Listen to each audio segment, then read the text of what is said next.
to Tom and Jeff, I want to talk about the defense industry a little bit here.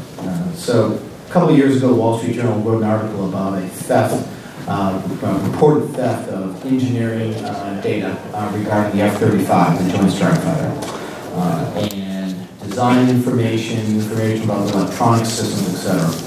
If you talk to a lot of Air Force folks right now, they will tell you next generation aircraft are really flying pieces of software.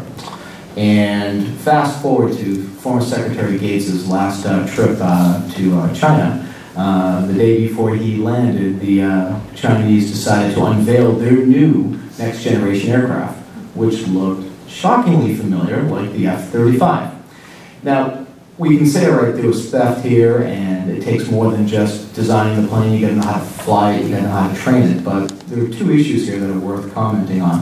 One is, this is a next generation aircraft that's critical to our nation's security, but also to our allies. We are going to sell it, we are going to supply it. It's not just hundreds of billions of dollars in economic security for us, but it is literal national security for our friends and allies around the world as well as ourselves. So there's that issue of it.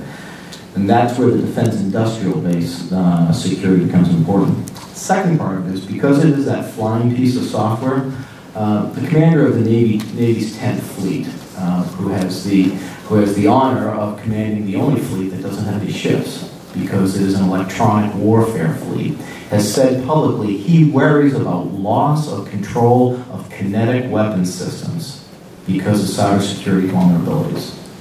So if you combine what has happened with the theft of data about the F-35 design and engineering, and you fast forward to what the Admiral, commander of the 10th Fleet, has said, you can see how this issue becomes very important.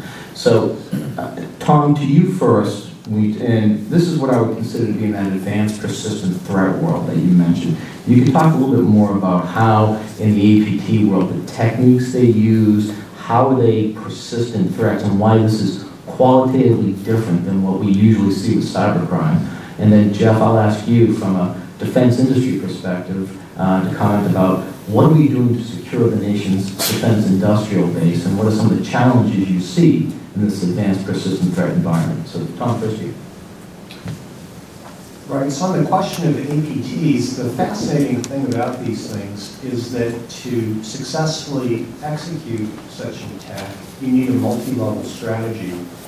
When we look at APTs that we've done research on, we've written various reports on ones such as Aurora, Night Dragon, what have you.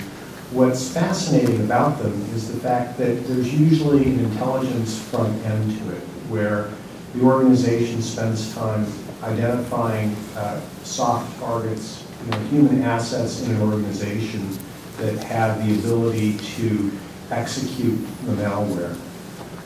Once that work is done, then the organization focuses on an attractive offer, an email with a photo or some personalized piece of data that the recipient would have reason to open.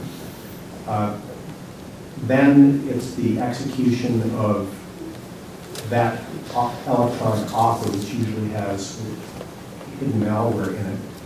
And then it is, once it's on the system, then the APT then gets circulated throughout the system, and then because of its unique characteristics has the ability to go under what is typically the security regime of many organizations, which is still very blacklisting oriented, which is still very highly reactive, which resides on the apps layer. That's about protecting an organization against known threats.